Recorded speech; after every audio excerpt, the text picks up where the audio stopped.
Although performance has probably been around for as long as humans have, the first known written plays for the stage were the tragedies of Thespis in the late 6th century, and the tradition of playwriting was not common in the Western world until ancient Greece in 8th century BCE. The major playwrights of ancient Greece were Aeschylus, Sophocles, who wrote Oedipus the King and Antigone, Euripides, who wrote Medea, Aristophanes, and Menander.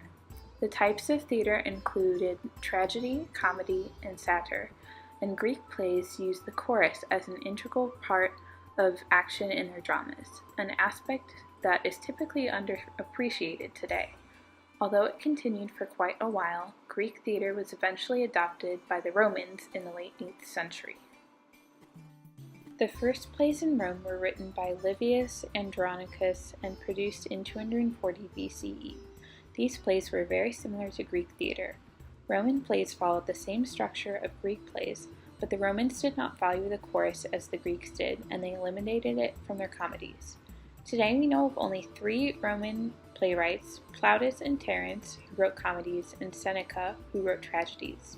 Although the Romans started out producing comedies and tragedies, their taste for a variety of entertainment, such as paratheatricals like chariot races, eventually caused Greek-style theater in Rome to die out. When the Middle Ages came around during the 9th century and Catholicism became the main focus of everything, an era of religious drama began to surface. Most playwrights during the Middle Ages were anonymous because they attributed the success of their plays to God, but Hroswitha was a well-known playwright of the time and the first known female playwright. The 3 types of plays common during this time were liturgical dramas, which mimicked Bible stories and often took place outside in town squares, cycle plays, which reinforced teachings of church in rhyme, and morality plays, which were about the lives of saints. Religious drama continued for much of the Middle Ages, but began to die out in Europe during the 16th century, as many rulers created laws to forbid it in an attempt to avoid religious conflict during the Reformation. While the Western Middle Ages were still underway, non-Western theater was also developing. Between 200 and 800 CE, Sanskrit theater began to develop in India. This type of theater often included elaborate movement, music, and drama, and was much broader than words. Playwrights are not known from this era because Sanskrit drama was mainly anonymous. During the 14th century, a new kind of theater rose in Japan called Noh theater. This type of theater had a 3-part structure with 2 characters and a chorus, and it grew out of the minimalism of Zen Buddhism. Like Sanskrit drama, playwrights of Noh theater were also anonymous. Out of Noh theater, we also found Kaijin, which consisted of brief comedy plays that depicted common people, and Kabuki, which was a type of musical theater that emphasized spectacle. During the 14th century, Beijing opera began to develop in China. In Beijing opera, plays were created from novels and stories, and they included multiple acts. Characters in Beijing operas are divided into 4 categories: men, women, and 2 different types of clowns. Like Noh theater as well, Beijing opera playwrights were mostly anonymous. Although the Reformation brought an end to religious theater in most of Europe, religious drama still continued in Spain, where the Catholic Church was still strong. The Golden Age of Spain lasted from 1580 to 1680. A major playwright of this era was Lope de Vega, who wrote about 1,800 plays.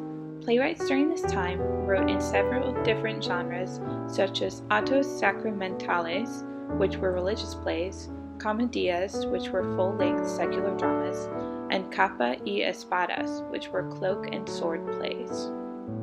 Throughout the rest of Europe, religious theater died out, and as the Renaissance began to develop, it paved the way for William Shakespeare and his histories, comedies, and tragedies. William Shakespeare changed the game for theater, using large casts, complex characters, and epic plots. He also used beautifully complex language that was often poetic and witty. While William Shakespeare was easily the most influential playwright of this era, creating masterpieces such as Midsummer Night's Dream, Hamlet, and Romeo and Juliet, there were many other notable playwrights of the time, such as Thomas Kyd, who created the popular revenge tragedy, and Christopher Marlowe, who perfected blank verse and created complex characters and episodic plots. By the 19th century, the neoclassical plays of the Renaissance began to lose their popularity, and playwrights such as Shakespeare found new popularity through romantic melodramas. Melodramas became popular because they were a way for people to escape the social problems brought on by the Industrial Revolution. These plays presented two-dimensional characters such as heroes and villains with strict poetic justice. These plays also included suspense and special effects and always had a happy ending. Prominent playwrights of melodramas in the 19th century include Gilbert de Pierrecourt and Dion Boucicault. Today, melodramas are less common in theater, but very common in movies and television. To contradict the escapes that melodramas created during the Industrial Revolution, modern theater rose from the desire for realism. During the 19th and 20th century, as new philosophies and theories became popular, playwrights began to include science and truth in their plays. These truths were expressed through a variety of genres such as realism, naturalism, symbolism, expressionism, Dadaism, futurism, absurdism, and postmodernism.